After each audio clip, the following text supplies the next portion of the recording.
Good afternoon and welcome to Newsline. It's Wednesday the 10th of October. I'm Meg Sides. And I'm Bonnie Barkmeyer. Coming up in the show today, we'll be talking about mushroom fashion, puppy parties and Christmas. But first, here's what's making news this afternoon. The Federal Labor Party has pledged to invest an additional $14 billion into the public education system over the next decade if it wins the upcoming federal election. Opposition leader Bill Shorten says under this plan, every public school in Australia will receive a funding boost.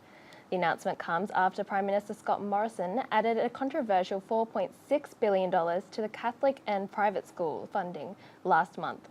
Meanwhile, a report into religious freedom protections has recommended religious schools should have the right to discriminate against LGBTQI students and teachers. The review was commissioned by the federal government following the successful same-sex marriage vote last year. We'll have more on that story shortly. US President Donald Trump has ruled out his daughter Ivanka Trump to replace Nikki Haley as US Ambassador to the United Nations. Ms. Haley says it's her time to step aside from the position and will finish at the end of the year.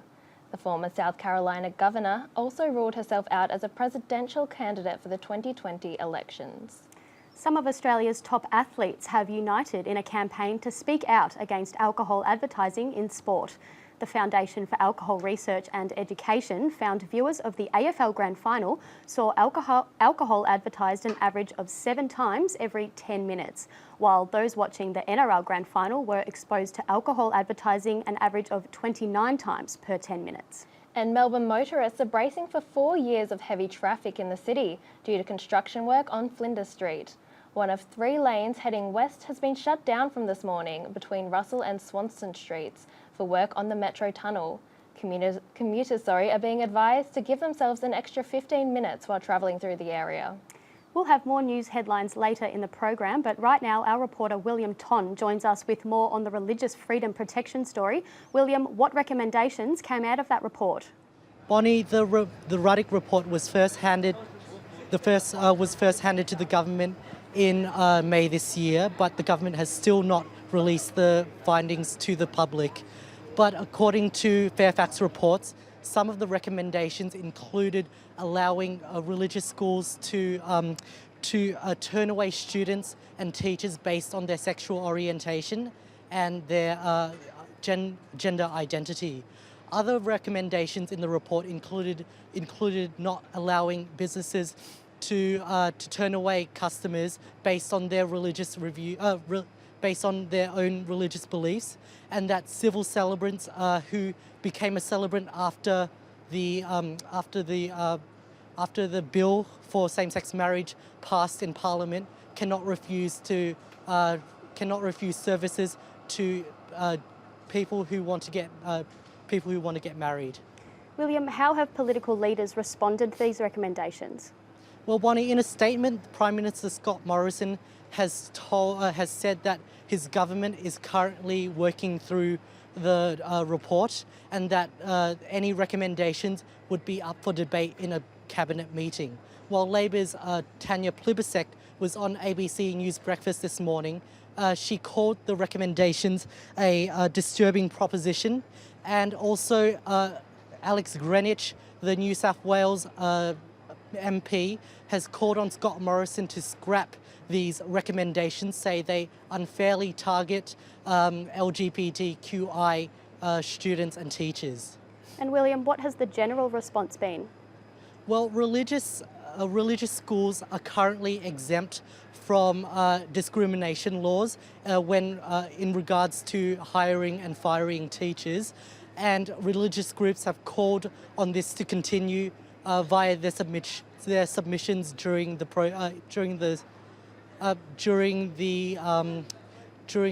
submission process, and LGBTQI groups have said that these recommendations would likely increase a teacher and student stress, as well as reducing their mental health. So Bonnie, we can expect to hear more about this issue in the upcoming months. Thank you, William. Our reporter William Ton reporting live there. Well, a young Melbourne boy and his family were told 4 years ago that a rare genetic condition would rob him of his hearing and sight. His mother has since created a support group for other sufferers, but has faced difficulties of her own. I spoke to Emily Shepherd, co-founder of Usher Kids Australia, to find out more. 8-year-old Lewis Shepherd is one of just 4,000 children in Australia suffering a particular strand of Usher syndrome. We were frightened for the future for our son. We were just terrified that he was not going to be able to lead a normal life. Lewis was born profoundly deaf, but can now hear through his cochlear implants. His vision has started to deteriorate, and doctors say he may lose it altogether. We had really no one that we could turn to, and that was really frightening for us as a family. After gaining plenty of information and inspiration from a conference in the US, Lewis's mum co-created the support group Usher Kids Australia. The organisation has now successfully connected over 30 families of children with Usher syndrome with specialist doctors and researchers. And that's really important for us to be able to provide what we didn't have. But running this support organisation comes at a cost. Currently, all the work Emily does is self-funded, and the organisation receives no financial help. My husband does often joke, yes, I have a job that I don't get paid for, but sometimes we're just happy that if it doesn't cost me any money. Professionals here at the Royal Children's Hospital say the work Emily does is essential.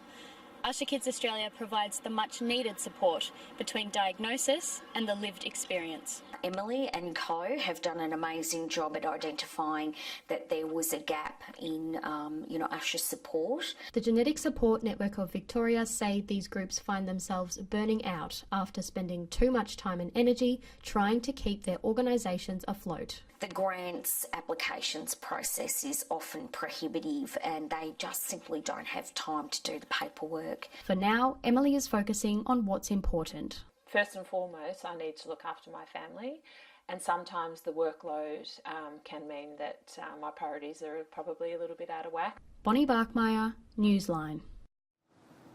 Quite an emotional story there, Bonnie. Yes, I actually had the chance to catch up with Emily since that story, and since then she's actually put on a Usher Syndrome conference for about 100 people attended, where she got together leading doctors and researchers to speak to these people and give them the latest information. So a nice little development on that story. Yeah, wow. So trams in Melbourne have been struggling with an increase in demand over the last few years. As William Ton reports, recent figures reveal the city's public transport network is finding it tough to keep up with the workload. The rush is on to beat the commuter crush,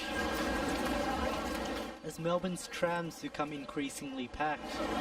Back home in Sweden, we have crowded like public transports, but not as much as here. Even when it's not the peak time, it's always like you have to wait a lot to get into a tram.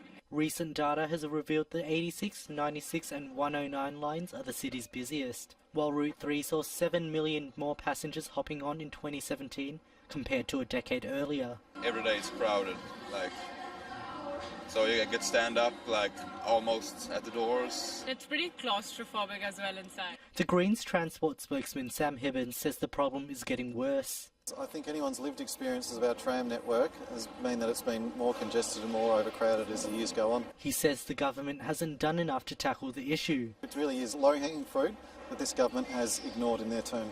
Dr. Chris de Gruyter from RMIT's Centre for Urban Research says overcrowding on trams has been declining, but could rise again if Melbourne's growth isn't properly addressed. This may turn some potential passengers away from using the tram, potentially onto other modes. Tram patronage on some routes has more than doubled in the past decade, with some weekend trips almost as busy as trips during the weekdays.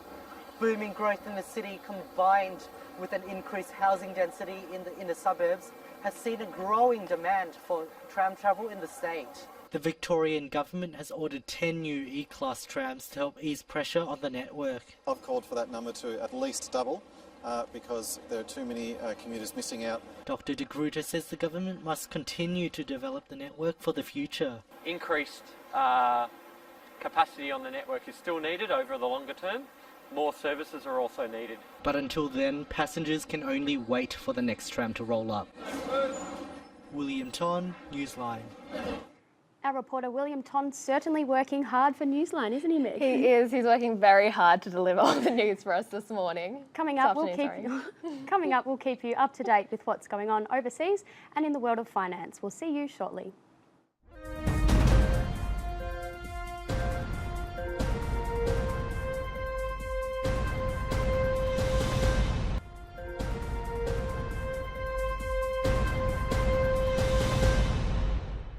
Welcome back. You're watching Newsline with Meg Syed and Bonnie Barkmeyer. Julia Sansoni joins us now with the international headlines. Julia, what's happening in the world today? Well, Bonnie, just to recap on our top news headline, US Ambassador to the United Nations, Nikki Haley, has resigned, with US President Donald Trump announcing she would leave at the end of the year. Ms Haley has ruled out speculations she will run for the 2020 presidential elections. Mr Trump said the successor to Ms Haley's position will be named within 3 weeks. Bulgarian police have questioned a man in connection with the killing of TV journalist Victoria Marinova.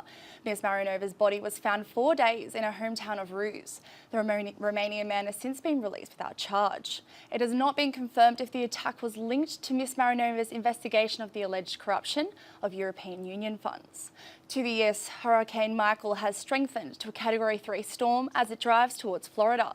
The hurricane is expected to hit more than 325 miles of coastline and carry winds of nearly 200 kilometres per hour. And Taiwan has set a date for a public referendum on whether to legalise same-sex marriage. If successful, Taiwan will be the first country in Southeast Asia to pass laws for marriage equality. The referendum will be heard on November the 24th. That's all for international news today. Back to you, Bonnie and Meg. Thanks for keeping us updated, Julia. After the end of the Cold War and the fall of the Soviet Union in the early 90s, socialism was declared dead. So why are we still talking about it? Portia Conyers East investigates at Melbourne's RMIT University. For the better half of 3 decades, we have been living in a society where a capitalist political, social and economic environment is the norm. However, here at RMIT University's Melbourne City campus, the Marxist pulse is still well and truly alive. Capitalism everywhere is failing and showing its real truth. We have the rise of fascism, huge amounts of austerity right across the globe, and I think socialism really is the only option that we have left. Natalie and other members of Socialist Alternative are currently working on a campaign called Victorian Socialists. The end goal is to get socialist politician Stephen Jolly into the upper houses of Parliament in the upcoming November state election. This recent resurgence amongst the grounds where society's future academics and progressive thinkers are born does not necessarily mean a hark back to Stalin's Soviet Russia or Mao's China.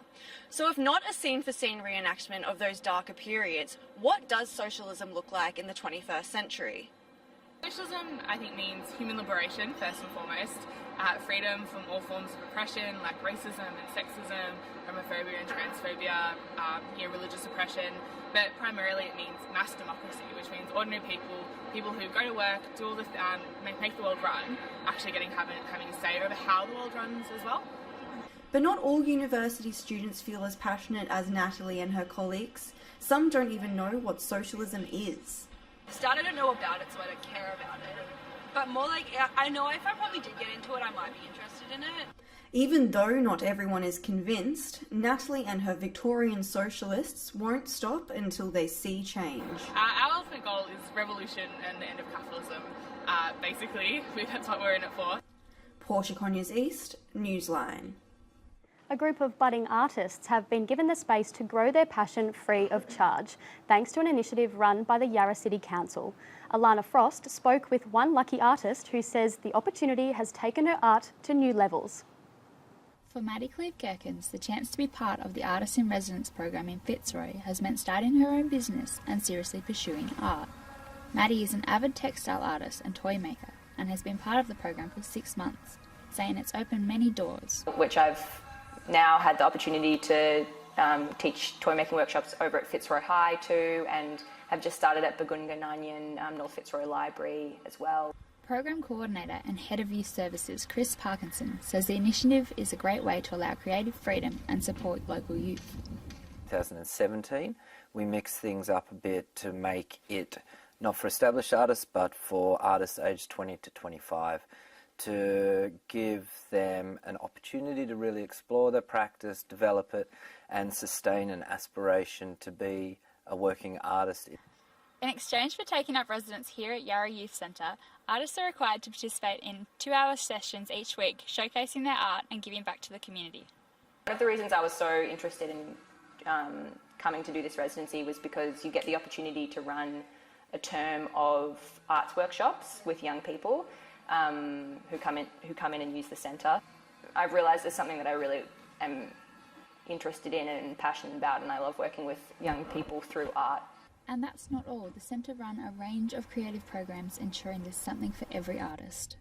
We run a fashion program, we run theatre programs, we have a very active and vibrant graffiti program. It's underpinned by having more voices in the community, telling more diverse stories, and giving young artists a chance to really explore. Alana Frost, Newsline. Great story there. Now let's go to finance news. And the Australian stock market has seen a slight drop today. For more on finance, here's Portia Conyers-East. Thanks, Meg. The US stock market closed on a fall earlier this morning, with investors fleeing from commodities and industrial stocks in a flurry of concern about global growth prospects. This follows the International Monetary Fund's trade war concerns between Beijing and Washington. At close, the Dow Jones dropped 0.2%, the S&P 500 dropped 0.1%, with Nasdaq lying mostly flat, kept afloat by a rebound in technology stocks. Australian shares followed suit at opening this morning, continuing their downward trajectory from the last 2 days. The Australian stock market saw an average drop of 0.2% at opening this morning, but made up some of the ground as the day went on. The Australian dollar has rebounded just above 71 US cents, sitting at 62 euro cents, 54 British pence, 80 Japanese yen, and still remains neck and neck with the New Zealand dollar, with a 10 cents to the dollar difference. Despite the United Nations climate change body's report on the dire consequences of global warming, Australian analysts still see a future for the nation's established coal miners. Brent crude oil is pretty flat today after a jump of almost 2% over the last session. Spot gold stayed flat after a 2-day roller coaster, and iron ore saw a jump overnight, up 2.5%. Back to you, Megan Bonney. Thanks for that, Portia. Well, Youth Allowance is a Centrelink benefit designed to support those undertaking full-time study. However, as Greta Brereton reports, the allowance isn't enough for some students to survive on. Many university students know that with study comes financial strain. For those with low-income parents or people living out of home, Youth Allowance is meant to provide a monetary safety blanket. The fortnightly payments are designed to cover living expenses such as food, bills and rent. However, for students such as Ellen Cameron, this is rarely the case. The intention is for it to cover like rent, because I live out of home, food, petrol for my car, top up my Mikey and all of my bills. But in reality, it does not cover even a quarter of that. A social work student at RMIT, Cameron has been receiving youth allowance since she left home 5 years ago. There's been times when I've skipped meals. I regularly won't top up my Mikey and will have to consider like my public transport options. I'm currently on placement as part of my university degree, and I had to drive somewhere the other day and I simply couldn't do it because I couldn't afford the petrol in my car. There's been times throughout my studies when I've had to go down to part-time and work 2 or 3 jobs because I simply couldn't afford to study full-time. Nearly everyone I know that's studying really struggles with the amount of youth allowance that we get. Earlier this month, the Greens introduced a bill to the Senate to increase the rate of youth allowance. If successful, this will be the first real increase in 24 years. It was a move sparked by a recent report from the Australian Council of Social Service, who found that increasing the rate of youth allowance by just $75 a week would have a massive impact for students. I would probably be able to afford a lot more petrol. I wouldn't have to be working 3 or 4 shifts a week at work to cover. I'd actually, be able to spend a lot more time at uni and working on that. It would be a huge help. I think I'd just be able to just be a bit more comfortable to sort of do fun things. Greta Brereton, Newsline. Yes, so Centrelink does seem to be a very topical at the moment. Certainly. Coming up in the program, we've got the latest in sports news and mushroom fashion. See you soon.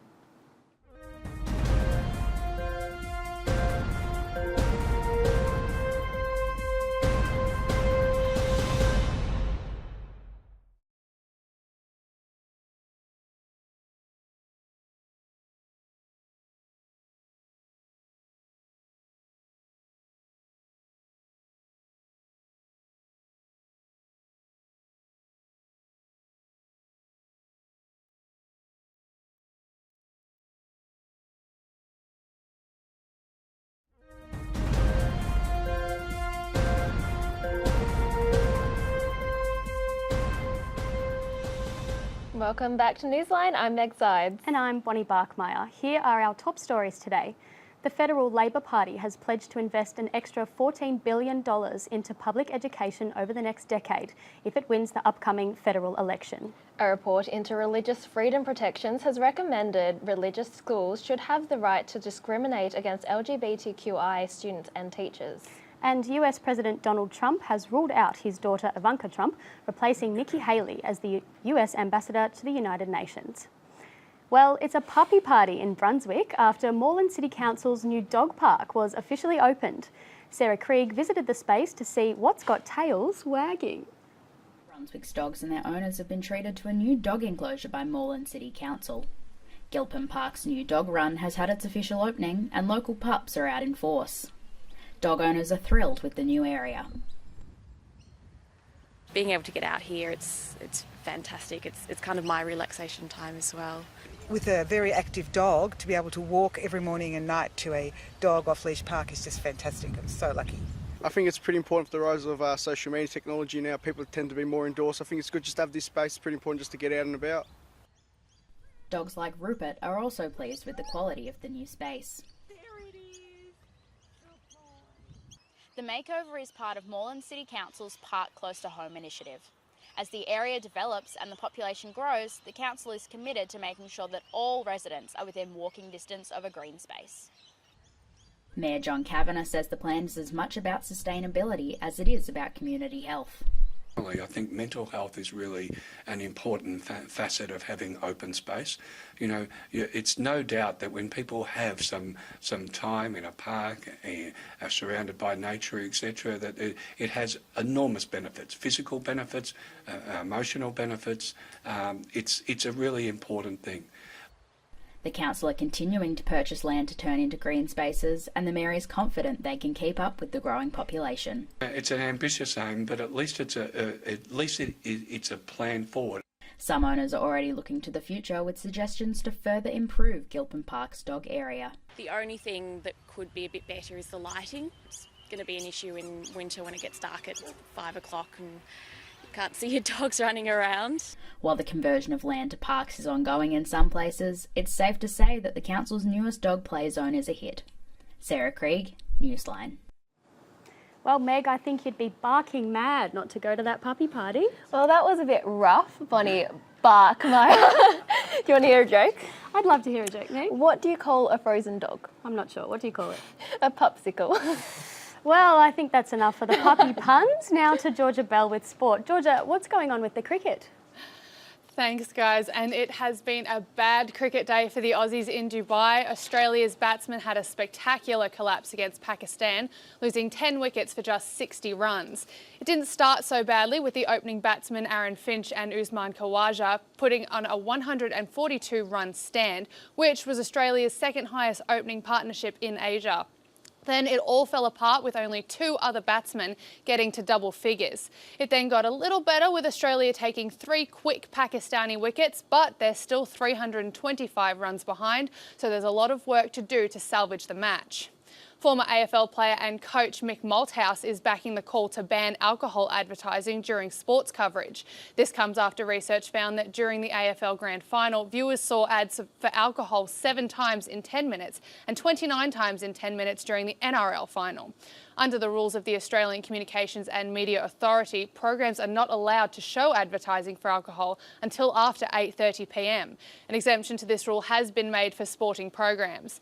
If successful, the campaign to ban this advertising is hoping to remove the exemption from sports coverage. To women's soccer, Matilda's skipper Claire Polkinghorne has helped save the team with a late goal to bring the game against England to a 1-1 draw. England's Fran Kirby scored the first goal at 21 minutes, but the team couldn't pull ahead of the Aussies any further. The Matildas are now looking ahead to their 2 home games against Chile in November before setting their sights on the 2019 World Cup in France. Mercedes Formula One driver Lewis Hamilton is calling on the media to be more respectful of German Ferrari driver Sebastian Vettel. The media has been critical of Ferrari this season, saying Vettel would be leading the championship if there was more consistency in his team's strategy. Criticism for Vettel continued after Sunday's Japanese Grand Prix at Suzuka, where he caused a collision with Red Bull driver Max Verstappen.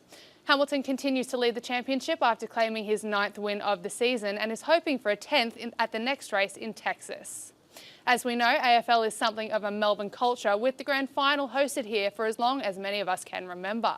However, footy fans across other states would like to see their home grounds get a go at hosting the gig in the future. Francesca Reid spoke to fans at this year's grand final to see what they thought. While it might be called Australian rules football, any Melburnian can tell you that footy is a part of our city's culture. With the majority of teams in the league hailing from within Victoria, there's an undeniable sense of pride gained from hosting the game's grand final every year in our landmark MCG, no matter which teams are playing. However, it doesn't just bring an excitement to the people of Melbourne, it benefits the economy too.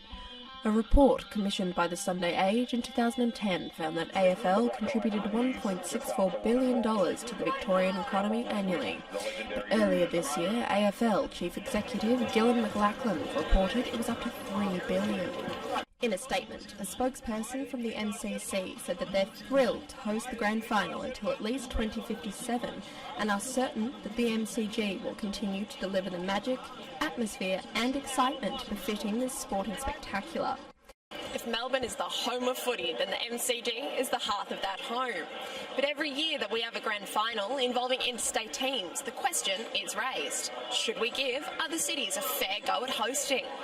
Footy is not just a huge part of the tourism economy in Melbourne, it's a passionate culture for the people that live here too. So we're here at the MCG on Grand Final Day to talk to supporters for both teams, Collingwood and West Coast, to see whether they think it's time for the Grand Final to go to another state or if we should stick with tradition. Other states got to go. Yes, definitely, because I think there's a home ground advantage and there's also the extra travelling imposed on other states. There's a lot of supporters when interstate teams play. A lot of teams do come over, both to watch the grand final and just for the atmosphere around here. So it'd be good to be able to get one, say, at our new Optus Stadium. This is the home of football and where it always should be. It's the biggest ground, the best ground in Australia, so it should always be here. This has been Francesca Reid reporting for Newsline. And that's all we have for sport. Back to you, Bonnie and Meg. Thanks, Georgia. The organisers of the annual Festival of the Photocopier are angling to extend the Zine Fair to 2 days, with an estimated 10,000 people attending the event last February. I spoke to one of the coordinators of the Sticky Institute to find out more.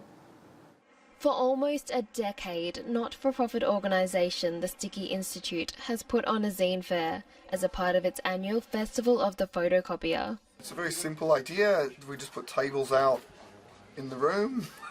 People sit at the tables and they put their zines on the tables and then the crowd comes in. The fair has become a staple in the zine landscape, but its growing popularity is beginning to cause problems for the organisers. We were almost at the point where we had to close the door of the town hall at 2:30 last year because there was too many people in the room. So crowded. They made the aisles as big as they could, but it was pretty hard to get around. The solution? Extending the fair to 2 days. Because if it doesn't move to 2 days next year, we figure there'll be kind of 50, 60, 70 people who won't get stalls, which is just really sad. The only thing holding them back is funding. In order to keep the event free and accessible, the Sticky Institute has applied for council and government funding. The City of Melbourne does offer a grant for community use of the Melbourne Town Hall. This grant currently waivers part of the hiring fee for the Zine Fair. The problem is, it only covers 1 day. To use the Melbourne Town Hall at just commercial rates, it costs about $15,000, which essentially is 3 times our yearly rent here for a 5-hour event. Ashley Ronning is an illustrator and zine maker. She attends the fair nearly every year, and she says she hopes the organisers will be able to find a way to extend the event. It's heartbreaking. It's a beautiful event and no one should have to miss out. Meg Sides, Newsline. Great report there, Meg. We'll have to check it out next February. Yeah, it will be very interesting to see whether they do get the funding to extend it to 2 days, because it might be a little bit cramped for us next year if they don't. Well, I've got a question for you, Meg. How would you feel about wearing clothes with mushrooms growing on them? I am very interested to see where this is going. Well, that's coming up after the break. Also,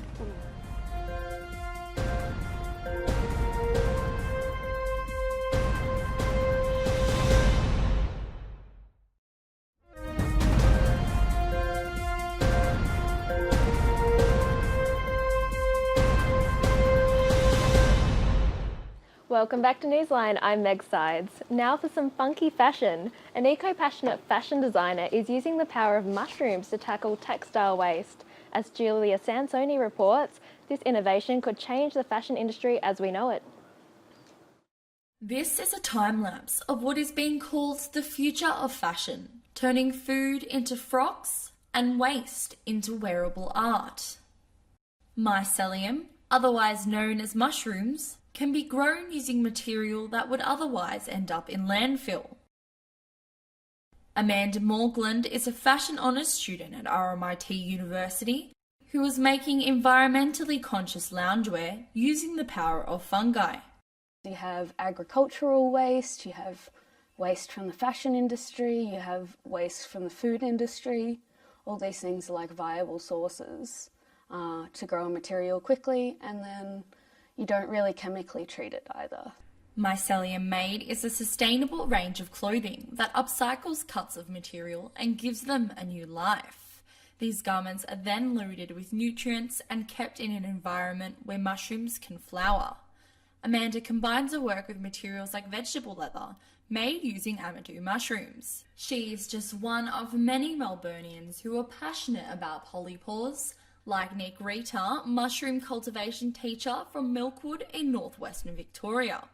Fungi has these incredible capabilities to produce all kinds of novel chemicals and materials, and I think that it's something which just hasn't been explored to its potential. With trial and error still a huge part of this project, Amanda has added textile waste into garments like this, with the hope that they'll grow into something like this. With tailoring and shaping, we can use all these waste materials to create structure.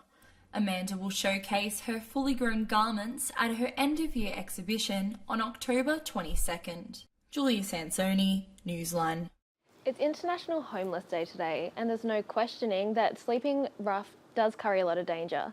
Joining our reporter Blythe Allen is a man who started his own fight against the dangers that homeless people face. Thanks, Meg. I'm joined by homeless support advocate Simon Rowe. Simon is a creator of an initiative called Sleep Bus, a program providing Australia's homeless with safe accommodation on an overnight bus where they can seek refuge from danger. Simon, welcome to the program. Thanks for having me. So tell me a little bit about Sleep Bus in terms of how it operates.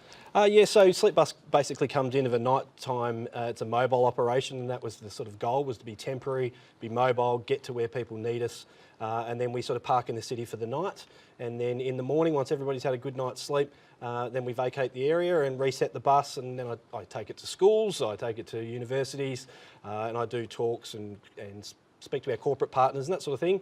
So I try and keep the bus out there as much as we can, but the aim of the game is get people off the street and keep them safe and give them a good night's sleep. So Yeah, so I know that you're an advocate for homeless safety and refuge, but I also know that you have had a bit of personal experience. Yeah. What stood out that in Australia that made you realise that there is such a need? Yeah, for me, when I was 19, I was homeless for a short period. For about 4 months, lived in my car. I had a job, so I knew I could get myself out of the problem. But the reason why that happened to me was my car blew up and I needed to repair the engine, and I had to spend my rent money. And so many people in Australia, unfortunately, now are that one big bill away from maybe that happening to them as well. And initially, I think where Sleep Bus comes in is you don't initially know where to go. And I think also the longer we leave people out there, there's some stats around, the longer you leave somebody out there, the expense of getting them back increases tenfold. So the idea of Sleep Bus was that it's just that temporary accommodation. It's not the Ritz, but it keeps you safe. It's got a lockable door, it's got a bed, and you're well taken care of. And the idea was to give people a chance to take a breath, figure out their next steps, and then find their pathway through that and out of homelessness. So, yeah, okay. So I'm understanding that at the moment you've got about 8,030 people per year that are actually using the service in the one bus that you have now, which is quite an amazing amount of support considering there's just the one bus. What more could the Australian community be doing to further support? Oh, money's always good, but no. No, look, I think the big thing is that Sleep Bus, I came up with it as a temporary thing, and I think I had no intentions of starting a charity. It was always that, okay, I saw a problem, I tried to see if somebody else was doing something about it. I was working in the corporate world and had a good job and everything, and then kept finding this gap where there was just not enough beds, not enough safe places to sleep. So I guess I took it upon myself to have a crack and try and fix it. But again, I think Sleep Bus was, although it's a temporary emergency accommodation service, I don't think it should last either as a charity. I think we need to sort out affordable housing. I think we need to make it more of a thing that we vote on. You know, we need to look at homelessness. It's not your drunk old guy sitting on the street anymore. It's women, it's children, it's young people, it's elderly ladies, and it's not good enough, and it shouldn't happen. So I think we need to look at more about our perspectives of what a homeless person is. It could be somebody you know. So yeah, I think that's a big thing, change of mindset. Exactly, and I mean, you never know whether you might end up in that situation one day. Which takes us to women and children is your latest focus. You've recently started an initiative called the Pink Bus. Yeah. Yeah, so that's designed to support women and children. Tell me more about that. Yeah, so the Pink Sleep Bus was designed, women and children, there's a lot of advertising around it at the moment about, if you find yourself in a domestic violence situation, get out and get out now. And they do, but initially you don't, where do I go? And so people end up on the street, women with their kids, or they end up in their cars and that sort of thing, until they figure out, where are the agencies that I've got to go to and that sort of stuff. So the Pink Sleep Bus project will be a pink bus that's just for women only and their children, and it'll be managed by women only. So the reason for that is just to make them feel a little bit more comfortable when they're in that situation, and to just allow them, like I said before, to take a breath, figure out next steps, and we can help direct them to where to go as well. So it's not something that we think women and children will be on the bus for a long time, but maybe just that 1 or 2 nights until we figure out where we need to go. So we've launched a GoFundMe campaign now to raise the money for the next bus. So you can go to GoFundMe and search Pink Sleep Bus and find everything about it there, and donate if you want to support that project. So yeah. Sounds like a fantastic cause. Well, Simon, thanks for coming in. Back to you, Meg. Lies. And yes, it does sound like a very worthy cause. Thank you for coming in and speaking with us today, Simon. Well, most of us use social networking sites daily, but as Isabella Foster reports, our apps may be doing us more harm than good. For the 5th year in a row, young Australians have rated body image as one of their top 3 concerns in Mission Australia's National Youth Survey. 24,000 young Australians between the ages of 15 and 19 took part in the survey, with over 50% of participants expressing concern over their feelings of body dissatisfaction. With concern for these growing numbers, researchers are beginning to look for the cause online. There's lots we need to learn around the impact that social media and that it is having on our young people and on their brain development, but on their levels of anxiety and their levels of self-perception as well, and self-esteem. Access to social media in Australia is prolific, with nearly 60% of the population connecting through social media every day. However, for platforms such as Instagram, it's no longer just about connecting. Instagram is one of the world's largest social media platforms, currently hosting over 1 billion accounts.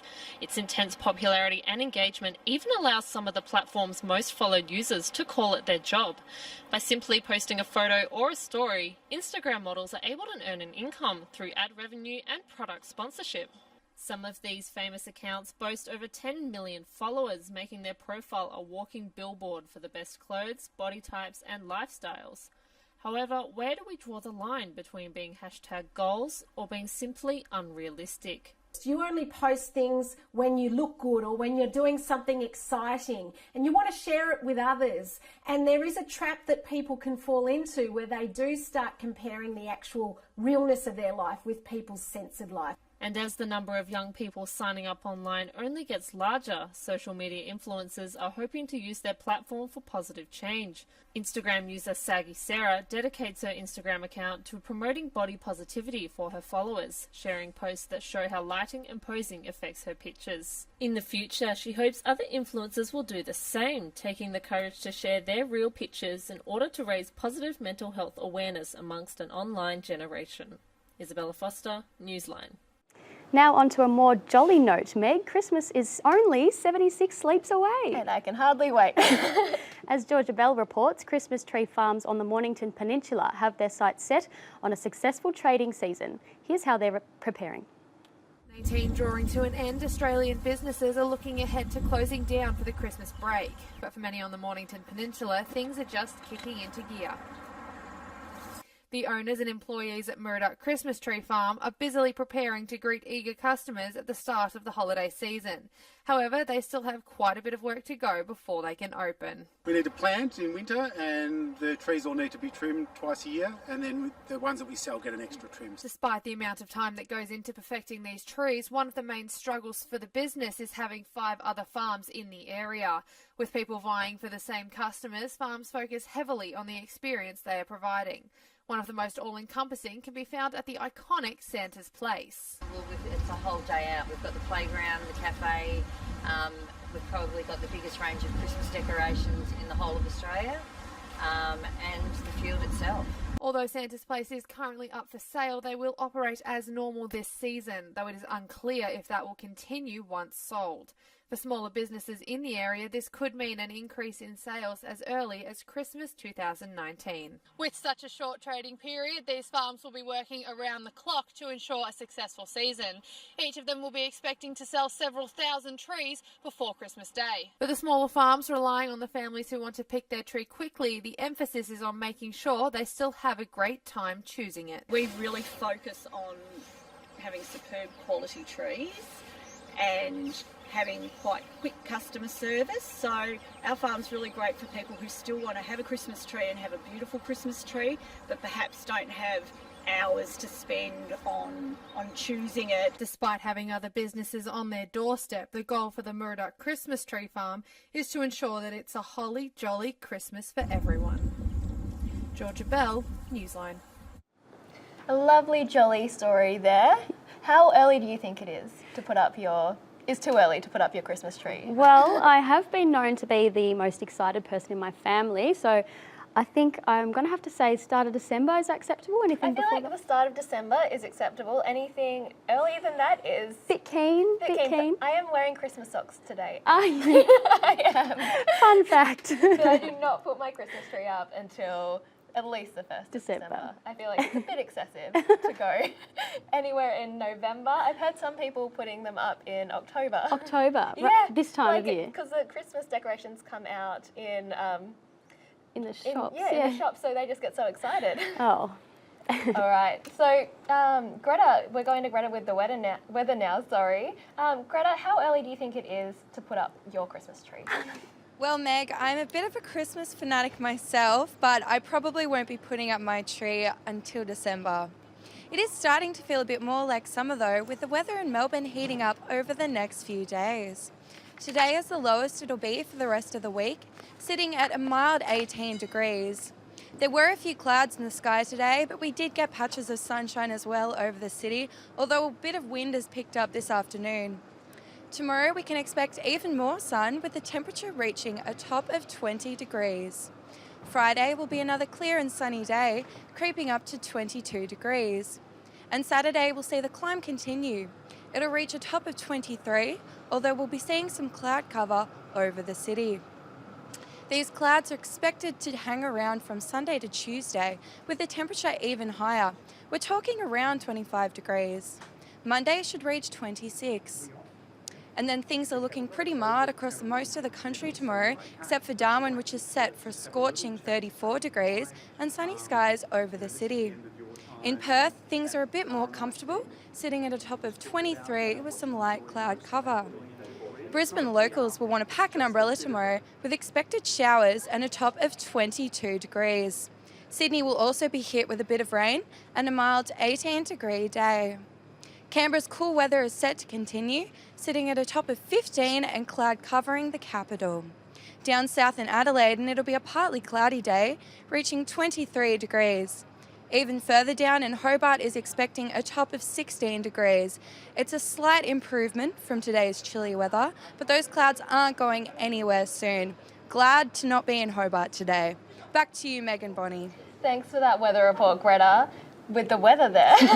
Well, that's all we have time for today on Newsline. We'll have more news for you tomorrow. I'm Bonnie Barkmeyer. And I'm Meg Sides. Thanks for joining us and have a lovely evening.